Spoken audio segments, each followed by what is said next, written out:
Well, good morning, good afternoon, happy Monday. Damon, how are you, dude? What's going on? I'm great. I'm great, Kurt. How- Happy to be here today. Nice weekend, beautiful weekend, Yes. wonderful Yes. weekend. Okay, awesome. Well, hey, I am I'm like a nervous wreck today. I'm a little nervous for this. We have a big time guest. You know, we have big guests every week, but this is like a big time guest that we have here. So, are you Big, big, really big, right? Right. big time. Ed Sullivan, like really big. Remember Yeah. that? Okay, Yeah. for us older guys. So, Damon, I want to introduce Melissa Zirbel. Melissa, happy Monday. How are you? Oh, I'm wonderful. Yourself? I am doing fantastic, guys. So happy Monday. Drop a note in the chat box. Let us know that you're there. You definitely want to connect with Melissa. Melissa is the resource manager at IMEC. IMEC is the Manufacturing Extension Partnership of the great state of Illinois. And we are going to talk manufacturing. Damon, we're going to geek out hard today about Let's do it. manufacturing. Melissa is just doing amazing, wonderful things at IMEC in Illinois. But Damon, you know where we go before we start, right? Yes, I do. Right? And Melissa. Now, wait a minute, Damon. I think we had check this out. Check who's here today. You know, Nancy. Nancy like had us in tears. You know, dropping. And hey, we've got Karen's here today. Karen, happy Monday. How are you? So again, guys, drop a note in the chat box. Let us know that you're there. You definitely want to connect with Melissa. And so, Melissa, my first question for you of the day is this. As a little girl growing up, who was your hero? Who was your hero as a little girl growing up? Oh, wow. You know what? I actually had a lot of heroes growing up, and it's like when you think about it, I think of this one particular statement that comes from I'm going to say it's Maya Angelou, and I've heard Oprah use it. It's like I come here as one, but I'm standing here as 10,000. Wow. And so then that makes me think about all of the people that help form and create who I am today. So it makes me think of my mom, my aunt and uncle. They adopted me later on in life, and it makes me think of my great aunt, and just everybody that helped create who I am today. And I mean, even if you go even further past, who helped them get to where they're at. And so it's like you think about that in a very spiritual sense. It's all made for that. I was meant to be here today, and pretty much it was divine intention. Yeah. Again. You're just going to taste of that was like our first mic drop, right? You're just getting a little taste of where this conversation is going to go. So that was absolutely beautiful. Thank you, Melissa. What a great answer. So, when I think of a word for Melissa, Damon, is resiliency. Melissa, you've had just a wonderful career. We've talked, we've become dear friends the past couple of years, and we are COVID friends, mind you. And hey, we've got a bunch of friends chiming in here. We've got, hey, Val's in the house today. Happy Monday, Val. Diane Byers, she's with Mid-Atlantic Tac. We've got, hey, Karen said I miss you too, Karen. Dan Bigger's in the house right here. Yep, Dan's here. Is that working for everyone? I'm getting the spinning wheel of death. Hey, Dan, you know what? If you go to B2Btail, we're streaming live on B2Btail.com. Yeah, there you go. Today. Go to YouTube. You can check that out. And Jared says, hey, drop a little refresh. And Nancy says, hey, it took a minute, but we are going live. So, guys, we are here with Melissa Zirbel from the IMEC, the Illinois MEP.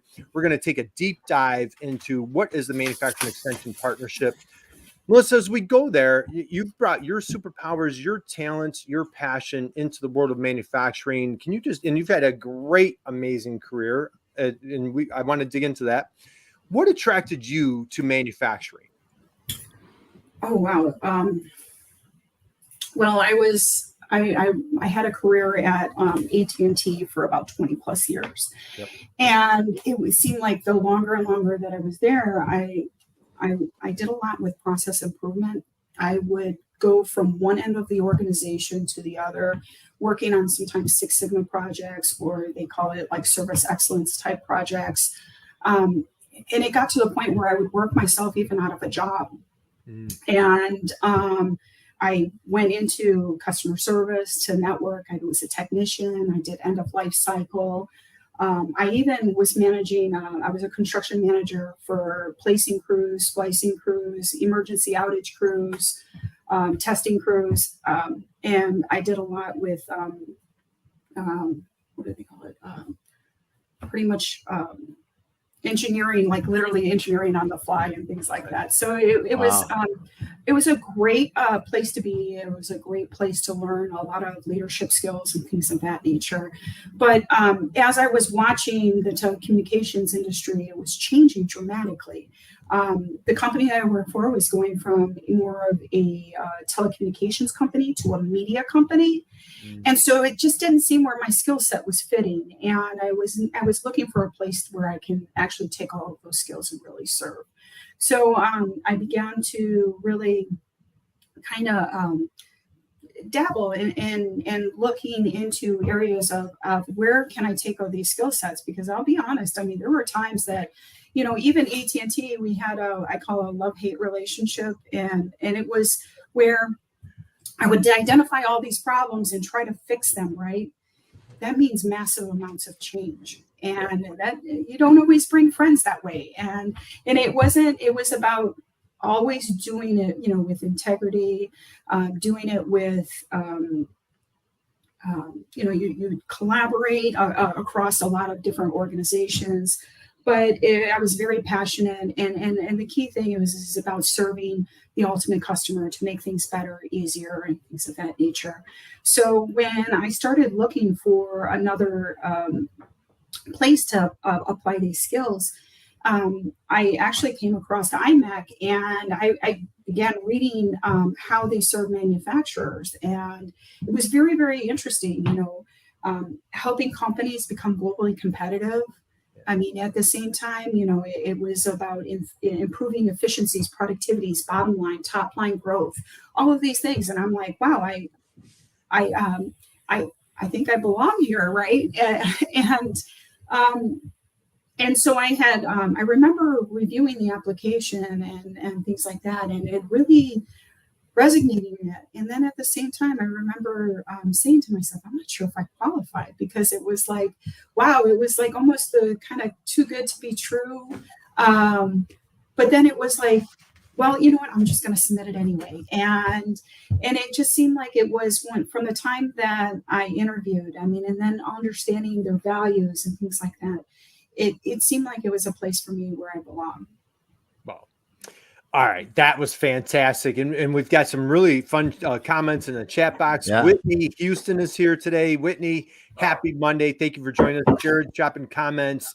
Dan Bigger's here. So again, guys, thank you for joining us. Shout out to Nancy and Karen and everybody else here today. Happy Monday. You definitely want to connect with our dear friend Melissa from IMEC, the Illinois Manufacturing Extension Partnership. So Melissa, over 20 years of expertise from AT&T, and you bring that to the world of MEP. Now, Damon, we've interviewed a few people from the MEP network, I guess, right? Just a few. And just what I absolutely love is just time and time again, you just see the amount of passion and expertise that comes into the MEP network, bringing that passion and expertise out to our manufacturers. Now, Melissa, for anybody out there that is not familiar with the MEP, we're going to be talking about how to shower your customers with love, which you are certainly doing at IMEC. But let's take a step back. Can you please share with everybody, what is the Manufacturing Extension Partnership? Yeah. Sure. The Manufacturing Extension Partnership is a national network. It's a network of approved centers. So IMEC is the approved center for the state of Illinois. There are centers in every state, including Puerto Rico. They have a unique private but public partnership that delivers a lot of times comprehensive, proven solutions to U.S. manufacturers they're really looking to fuel their growth and advance manufacturing, whether it's in technology, leadership, operations. It's really the full gambit. It's all things manufacturing. And again, this is where it's a private but public partnership that is here to assist. Okay, perfect. So to recap, if you're coming to us from a different state, we've got friends in Texas, we've got friends in Pennsylvania. Dan is down in South Carolina. Whatever state that you are coming from, there's an MEP near you. IMEC represents a great state of Illinois. Melissa, what does IMEC stand for, by the way? Illinois Manufacturing Excellence Center. The Excellence Center. So let's at the Excellence Center, if I'm not mistaken, like if I'm a manufacturer, just showering folks with love, right? Let's go there. Talk about if a manufacturer knocks on your door. Now, last year, 2022, boy, Damon and I are baseball fans. You didn't hit home runs. You hit grand slams. You partnered with our friend Wesleen. Our friend Nancy's here today. Perrin, all sorts of just great resource partners. But just talk a little bit about like what are some of the projects, what are the services that are provided for manufacturers at IMEC?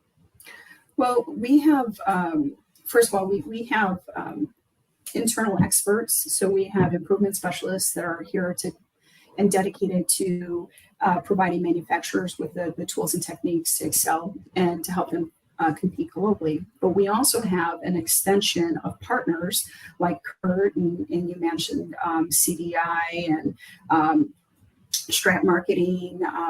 We have a number of different companies or third-party resources that are here to also assist us. We work hand in hand with third-party resources, in particular, as an extension of IMEC. So we try to partner with them. And the goal is really, again, is to help companies provide them with the tools and techniques to compete globally. We help in all areas of manufacturing, and that includes leading a company, planning for success, growing their business, improving their operations, focusing on the people, and really deciding with data. So it's a very full gambit, and that's where I always like to say it's all things manufacturing. Yeah, and you cover things like lean, ISO, operation excellence. You mentioned leadership, and I've learned a ton from you. But when we get on the phone, I don't know, Melissa, it's usually not a quick conversation, right? I think we usually we chat for a little bit, but I've learned an enormous amount from you. And hey, I want to pull up one comment here, Damon, from this is one of Melissa's colleagues. Happy Monday. Melissa's a great colleague, advocate, and inspiration, and a fierce advocate for manufacturing. So now, Melissa, let's go here from the operations side, lean, operations, COO, safety, like quality, walk through like some of the opportunities that a manufacturer, like, hey, Melissa, I'm kind of digging what you're saying. Talk, share a little bit of like, what does that look like when you help folks with those services? It really depends. This is where, we have our regional managers, they really have a discussion with the companies, and they, you try to, what I've always seen is from a lot of our regional managers have this operations leadership perspective for a company, and so they try to drill down in each one of those areas, and it's almost like peeling the layers of an onion, right? A company may say this is my problem, right? But then as you start peeling away, you're like, wait, there's multiple facets that contribute towards that problem. And that's where our regional managers come in and really help identify and provide, some solutions and how they can fix those problems or improve efficiency, or whether it's cash flow and things like that. Because you'd be surprised at how a lot of these different areas, like especially if we're thinking about workforce. Well, if you're having as many employees that are coming in the door as going out the door, there are multiple things. Is it the skill set? Is it the culture?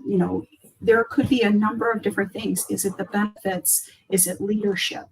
So there's a lot of different areas, and so our regional managers will team up with our technical specialists and try to come in and necessarily hear what the initial problem is, but then peel those layers to get to the actual root cause. And so in all areas, we do, our goal is to really listen to our manufacturers, but then also our goal is really to help diagnose and problem solve as well, and then provide solutions that help them really achieve the goals that they're looking for. Well, I love that. And hey, our dear friend says it has a couple of nice comments here. I don't know if you saw this. Melissa is tremendous.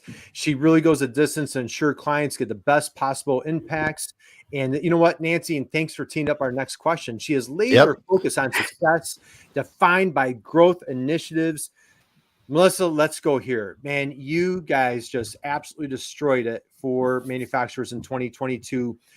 Great word when you're working with an MEP, no matter what state, is the word impact. I know Nancy talked about all the impact. She had $3.25 million of impact that she did with 28 manufacturers last year. What is impact, and like how does that work when you are engaged with your manufacturers? Yeah, that's a great question. So impact to me is really that return on investment.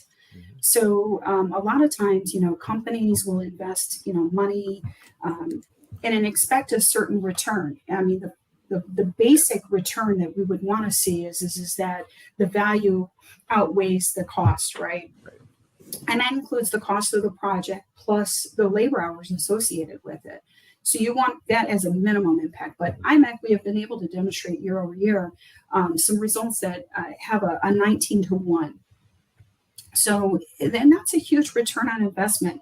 That has to do with being able to validate, improve, and this return on investment has been made possible really from the effective partnership with our regional managers, our technical specialists, as well as our third-party resources, but ultimately our clients, because they're the ones that will validate this information from a third-party survey. So walk us through that. Did I hear you correctly, Melissa? Damon, I don't hear so well anymore, right? 19-to-1. Did I hear that number? I wrote it down. Did I hear that right? 19-to-1. Yes. The stock market's not giving us 19-to-1. Banks are not giving us 19-to-1. Can you please, how does somebody get a 19-to-1 return? Can you please walk us through that? Sure. So return on investment is calculated in a couple of different areas. So one of the areas is did we help create or retain jobs? And the next portion would be sales, new and retained. You also have the average cost savings, but then you also have a cost avoidance. And then usually when we're also calculating return on investment, it's the cost of the project plus the labor hours associated with it. So one hand, when we see new sales, usually that new and retained sales really correlates with new and retained jobs. But then you have the cost of the project as an investment in, and usually that correlates with efficiency. It could also correlate with cost savings and productivity improvements. Okay, excellent here. So now I'm going to change gears a little bit. And Damon, I'm a little reluctant to do this because I know I'll leave somebody out, but I think every month we have somebody related to IMEC on the show, right? We just had Nancy O'Leary, we've had Curran, we've had all sorts of IMEC clients that we've had the honor and privilege of working with. We've had, all right, here's some of the lists. Melissa, let's talk about your team, your amazing team. Melissa, why don't you talk about your amazing team, then I'll fill in any gaps. How's that? Let's hear about I know your fearless leader, Dave Belay, just rocking it. Let's talk about some of your great teammates that are at IMEC. Oh my gosh. I mean, if you were to kind of go through it, I mean, there's a lot of people that are behind the scenes as well as in front. You have, we have a wonderful marketing team, Christy Johns, and then Cameron is on that team, as well as Megan. You have a regional manager team that is run by John Azera, and Dean Harms, and is a regional manager. You have Jim Hancock, Melissa Bassa, Amy Clary, Steve Sandercock, Ryan Langdon. Oh man, I know. So here, I'll piggyback with you. Okay, so I know, like, I've got to give a big shout out to our dear friends Jacqueline and Michelle Fawcett. Man, lots of love to those guys. You mentioned Christy. Cameron's been on our program. We've had Cassie on the program. Ray Zagano, of course. Love Ray Zagano. He's been on the program. Eric Ray, Stacy Curry, Paula has been on our program. So like we could go on, and please forgive us for anybody we're leaving out, but you guys really have the who's who. And every person that we interview, when you hear, like, 20 years of AT&T, Ray has global expertise. Dr. David Belay, PhD and just a wealth of information. So I think you guys are 50 people strong. When a manufacturer comes into IMEC, like talk about how that ball gets started and like how you guys turn that machine on to really move the needle for that manufacturer. So a lot of times we have a regional manager that will start that communication with, and we also have some marketing outreach like you can gain organic traffic for manufacturers. But usually what we try to do is really assess where they're at. What are their needs? So it's like almost like a needs analysis. And so a lot of times as we enter, we have the regional managers that will focus on that relationship. They identify areas of opportunity and how we can assist. Sometimes what we'll do is we have what we call value-added services. And sometimes we may bring like educational opportunities like the webinars or even entire webinar series that we'll provide to our clients, sometimes at little or no cost. And that way they have access to a lot of our experts. We offer a lot of one-on-one coaching, as well as, different areas. And I call them it's like almost like a taste and see, right? We have a lot of knowledgeable people here within our organization that can deliver phenomenal services. And there's a lot of information that's out here that, that our regional managers may have tools and techniques that can assist them in all of these different areas. Once we get through to helping, let's just say, the manufacturer build that trust and understanding on how IMEC really has that altruistic mission to be able to help them globally competitive. You build that trust, then we're here to become more of that trusted advisor for them and be able to assist them in a lot of their operational leadership, digital transformational needs. And then we may come in and we may offer like some additional project work that may help some of that transformation that needs to occur in all these different areas. And so from the project work, we always will have an analysis, like a project evaluation. And then there's also a third party where the MEP will analyze the results and ask the clients to report those impacts as well. And so this is one way that we're able to serve. Other ways we may offer things like an ITR report. And these are reports that are out there and available to our clients to assist them in the different, the changing economy, right? And how do we position our businesses and stuff? So we may have a lot of resources that are here to assist each of these companies in all their different areas of business. Well, that's fantastic. And again, guys, we're here today with Melissa Zirbel. Love the comments coming in the chat box. Drop any questions, comments. You definitely want to connect with Melissa and connect with each other. This is a great opportunity for networking. We see, hey, it looks like, I saw in the comments that Whitney might be a free agent. So boy, connect with Whitney out there. She is absolutely incredible, amazing, doing awesome work. So Whitney, thank you for joining us today. Damon, did you have a comment? Well, the one thing, I was going to add to what Melissa said and what you're talking about with the MEPs. One of the things that I see that manufacturers, if you're not at least talking with an MEP, you miss completely. And that is grant opportunities to help you offset some of these costs.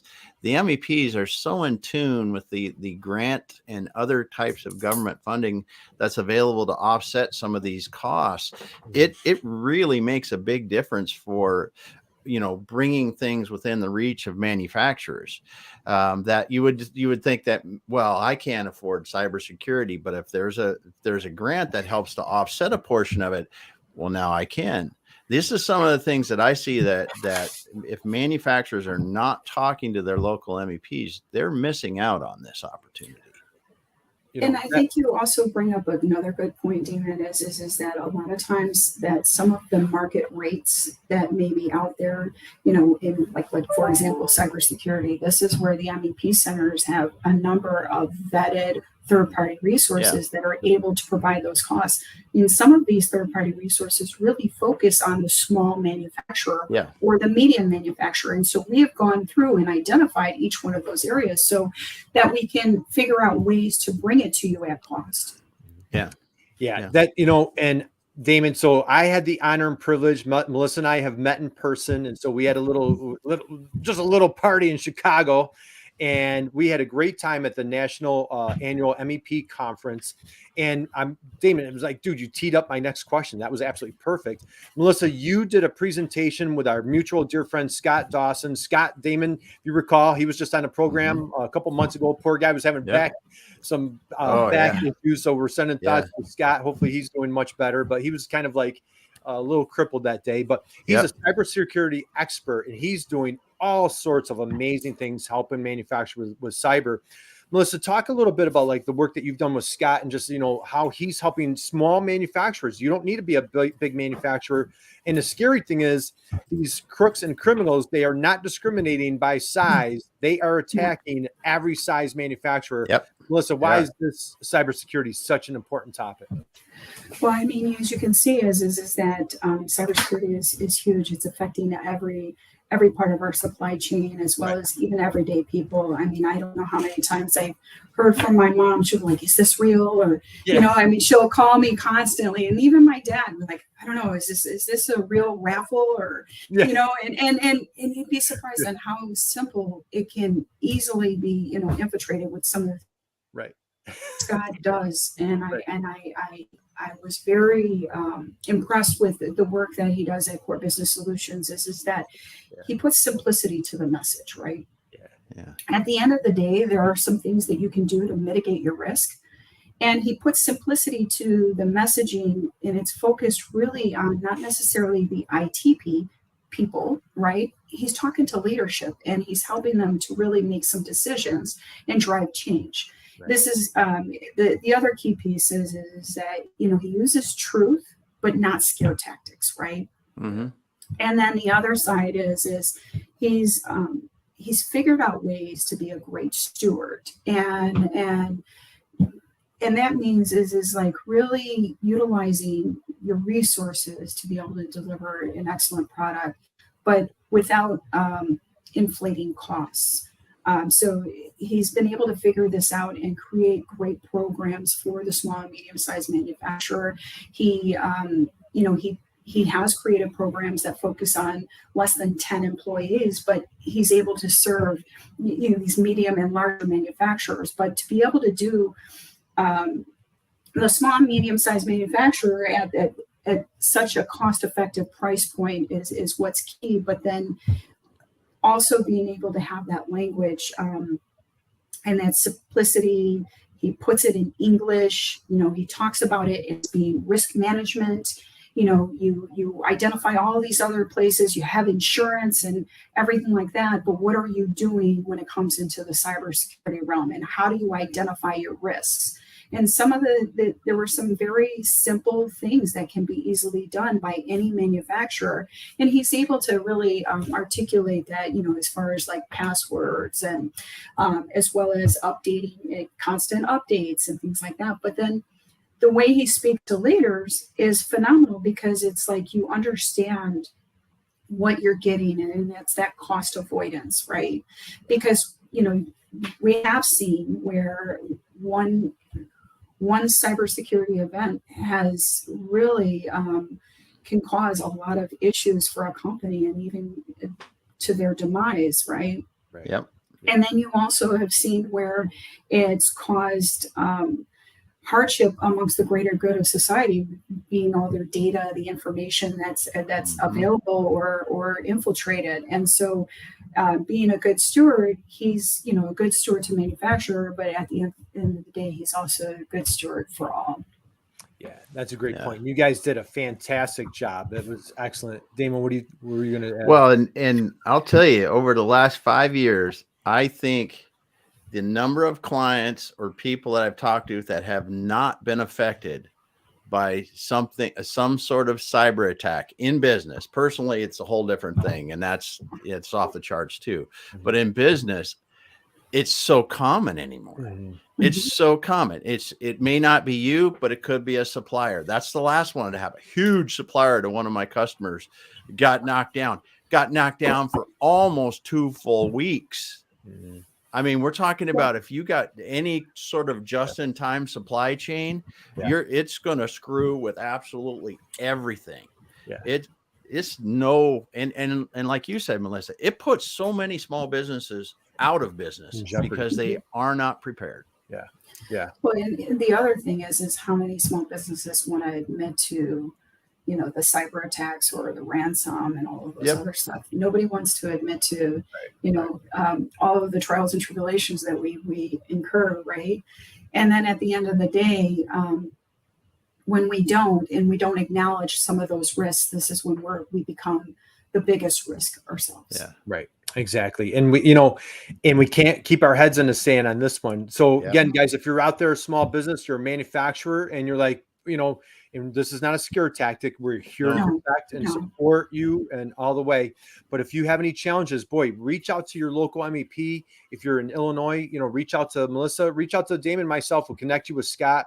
And, you know, Scott Dawson is just what a guy of integrity. What a wonderful person he is. And just so thrilled. And again, Melissa, I thank you for that. Boy, all the connections you've made for me, man. I appreciate you. But I want to come back to, you talk about impact. And I've mentioned a couple of times now what a great year you guys had for 2022. If I'm not mistaken, Damon, we've talked about this with multiple folks from the MEP network. Jacqueline, Michelle was on. 127 companies just with one grant program. So, Damon, as you mentioned, IMEC is extremely aggressive. The manufacturers in Illinois are extremely blessed of how aggressive IMEC is going out to find those grant opportunities to help manufacturers. Melissa, in last year, that 127 manufacturers that you helped, can you just talk a little bit of that one case, one example of how many people you helped last year? Well, I think you're referring to our Grow Your Future. Yes. So Grow Your Future, we were able to service manufacturers in growth services, and we were able to identify, we allocated funds that were able to assist manufacturers with a website. They could also do search engine optimization, the SEO portion. We also had a branding.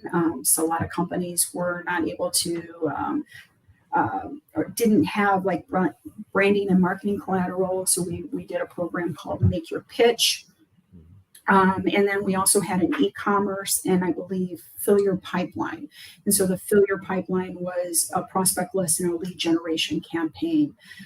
From there, you know, these companies reported an enormous amount of impacts, both in new and retained sales. But we had impacts in all of the other areas. I mean, in cost savings and investments in. We've seen companies that were investing in additional services. We saw companies that were expanding the amount that, you know, we were able to offer them in the website because we were just trying to provide them, like, let's say, with at least a start, right? If it's a virtual business card, if they didn't have a website presence, if it was e-commerce, we were just trying to get them at least 10 products to be able to sell online. If it was branding, we were trying to get them alignment in their brand and marketing collateral and things of that nature. And you know what? I left out one, which was the social media. So we were teaching companies again how to utilize social media. A lot of times it was like Facebook and LinkedIn, but it also may have changed depending on where their market reach was or where their clients were. But it seemed like it was an awesome program. We ended up with a number of different companies that were raving about the services and producing tremendous impacts here. Yeah, that was great. We've had Wesleyan on the show. She's talked about it. Numerous of your regional managers. We just had Nancy, was it last week? We've had Curran on the show. And so again, it's just a collective effort of helping manufacturers, you know, just move the needle and take things to the next level. Let's go here. We're now coming into the summer of 2023. Hopefully COVID might be, I don't know, is it behind us yet? I'm not sure where we're at, but anyway, moving forward, what you and your team at IMEC, what are you super excited for coming into the rest of the year at IMEC here? Well, I mean, I'm really excited about being able to help in, more manufacturers. I mean, it seems like we're in a huge amount of growth of serving the number of manufacturers that we have been, and it seems like it's been growing and growing year after year. So it's actually, to me, it's more of those personal connections and always assisting these companies. Sometimes, when we're assisting them, we're really putting the people first and putting people at the heart of all of what we do and how we serve them. So for me, it's being able to serve more manufacturers, getting to know more of these manufacturers that are out here, and delivering tremendous services that, a lot of times that they may not have been utilized or even identified as the root cause of what may be occurring in their business. Well, I love it. Okay, so as we start winding down here, Melissa, so manufacturer out there, whether they're in the great state of Illinois or coming to us from another state, what's the best way for them to reach out to you? What's the best way for them to reach out to the MEPs? Well, you can reach out to IMEC if you go to imec.org. Feel free, and there's I want to say we have, you can always connect with us there. You can also check us out on LinkedIn and I believe Facebook. So we have a number of different outlets. There's also all of our regional managers and all of our information is listed there.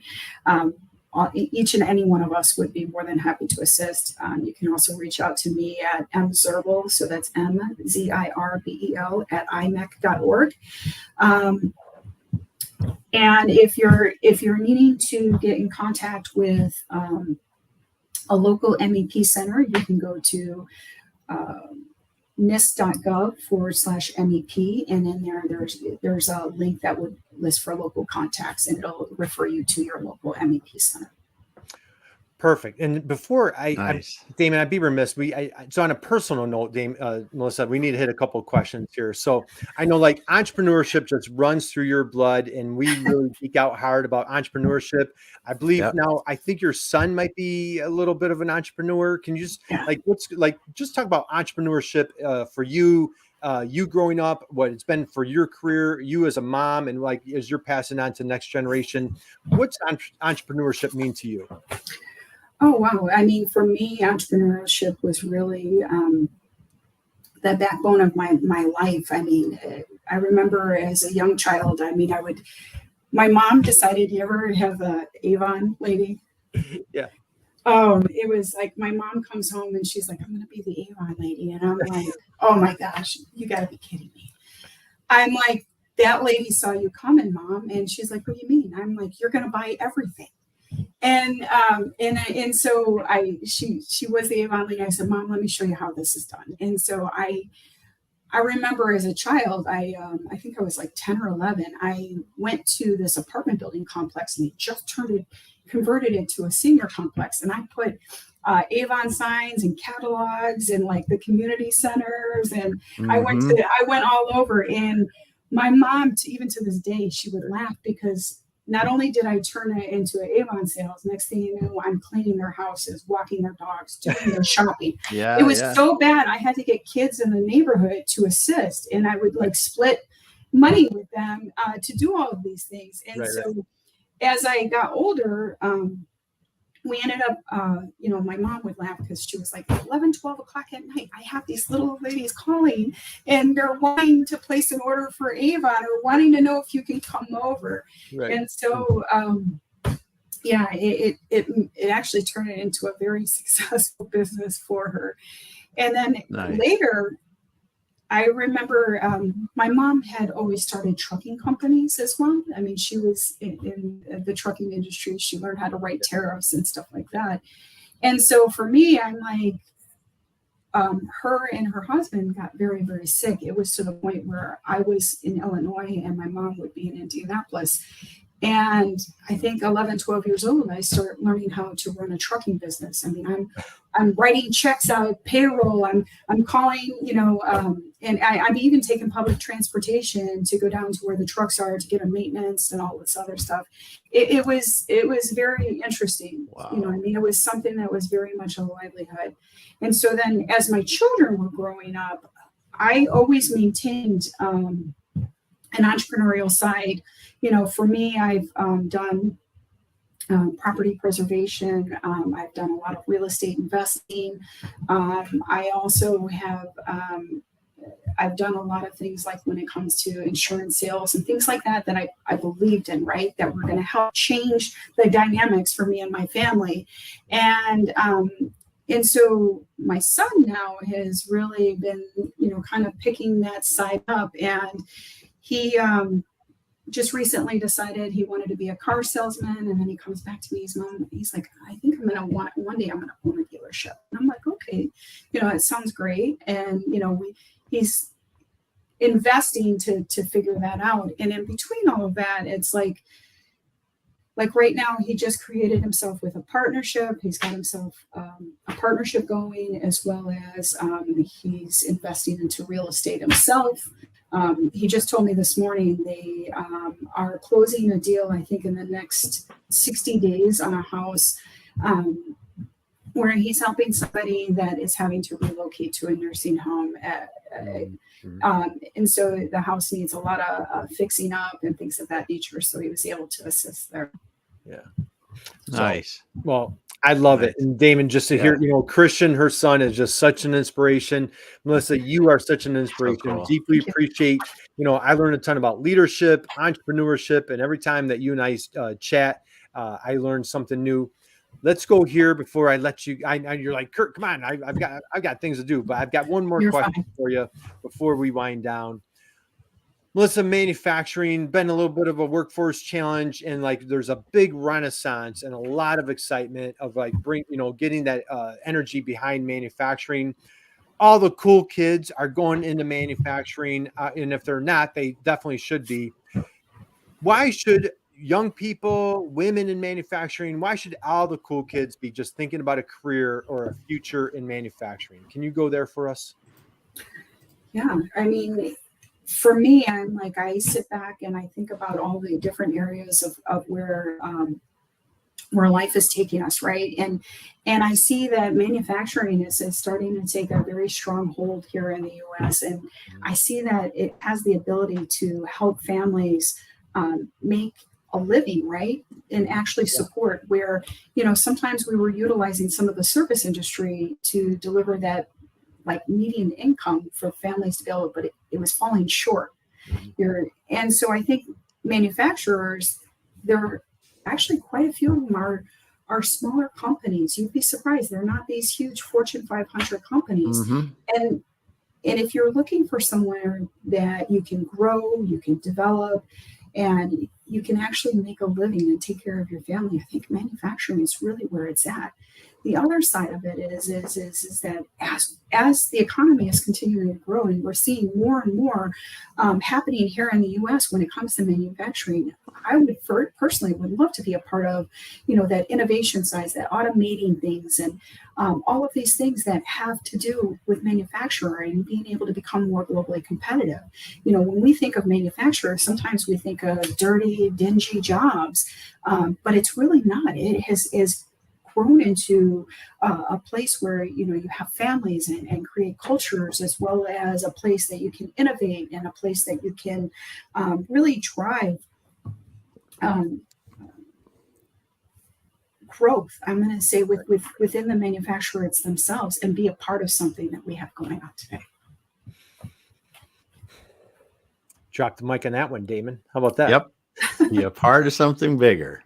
Be a part of something bigger. And how cool, you know, and you just mentioned, Melissa, there's just so much opportunity. It's not the generation prior, dark, dirty, dingy. No. Damon, what was it? Somebody came on the show, I think it was from the Colorado MEP. They talk about the 5 Ds, right? Yeah. And, you know, it's automation, it's AI, you know, there's AI, there's virtual reality, there's additive manufacturing. The technology is just crazy. Cybersecurity. Virtual reality. I mean, e-commerce. There's just so much opportunity in manufacturing. So guys out there, encourage that next generation to come in, and just what great opportunities for, just futures, ahead of us in manufacturing. Melissa, I promise, last question. Let's take it home.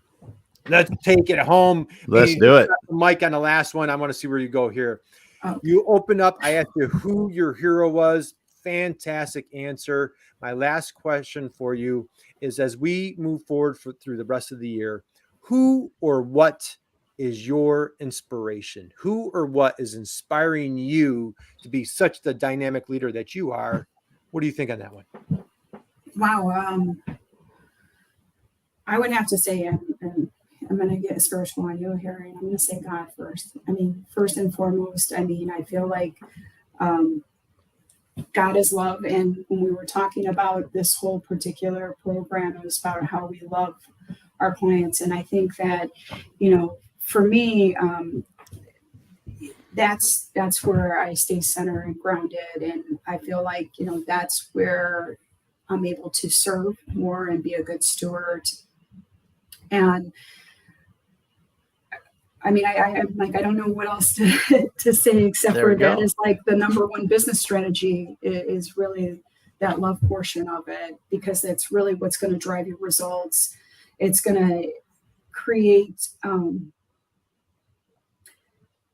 people that want to follow you, at the end of the day, and they're going to want to be around you and center around you, because at the end of the day, that you have their heart, people at the heart of what you have their hearts, because it's like you're not offended when they don't choose your service, or you're not, you don't have any zero expectations but to serve and to deliver exceptional services,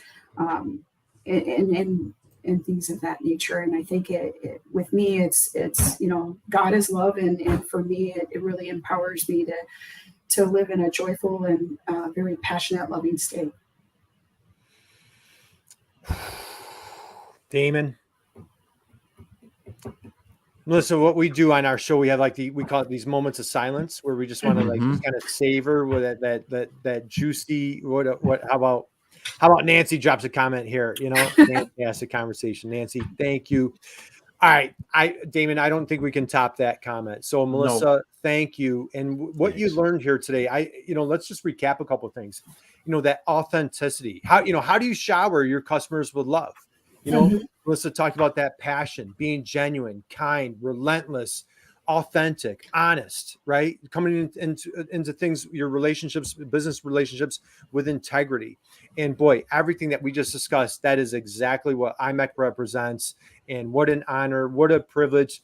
So guys, if you've been hanging out, maybe you've been sitting around for we're at the 47-minute mark. If you want to, great time to stand up and stretch and give Melissa a big standing ovation for this awesome conversation on how to love and shower your customers with love as they do at IMEC. So Melissa, thank you. We appreciate you. God bless you. What a great answer that was for your inspiration. And you are certainly an inspiration to all of us. Damon, any recap, any parting thoughts that you want to enlighten on us right now? No, I'm just, other than if you're a manufacturer and if you haven't talked to an MEP, go out and reach out, set up a time to talk to one of their regional people and just see what they're doing, because I am amazed at the different resources and the grant opportunities they can bring to help your company. Yeah. Just the sheer amount of talent. There's 1,300, and I believe you guys are 1,300 strong nationwide, just working tirelessly. And Damon, every time that we interview somebody from the MEP, or like Nancy or anybody that's associated with the MEP, it's just that unconditional passion for helping manufacturers. And it is just so contagious, and there's a lot of momentum going behind manufacturing moving forward. So Melissa, thank you for your time today. We appreciate you. We salute you. We applaud you. And we really value what you and your team at IMEC are doing for manufacturers in Illinois. Guys, hang out with us or Melissa, please hang out with us for 1 second. We're going to close out the program. Connect with Melissa here on LinkedIn. You can find her at IMEC, IMEC, Google that or check out your local MEP. So guys, have an amazing, incredible, wonderful week. As a matter of fact, we have somebody on Friday, Damon. We're going to be talking more about the MEP this Friday, and I can't wait for that. So guys, have a great, amazing week. And just, you know what? Be someone's inspiration, just like Melissa is for us today. So thanks, guys. We'll see you next time.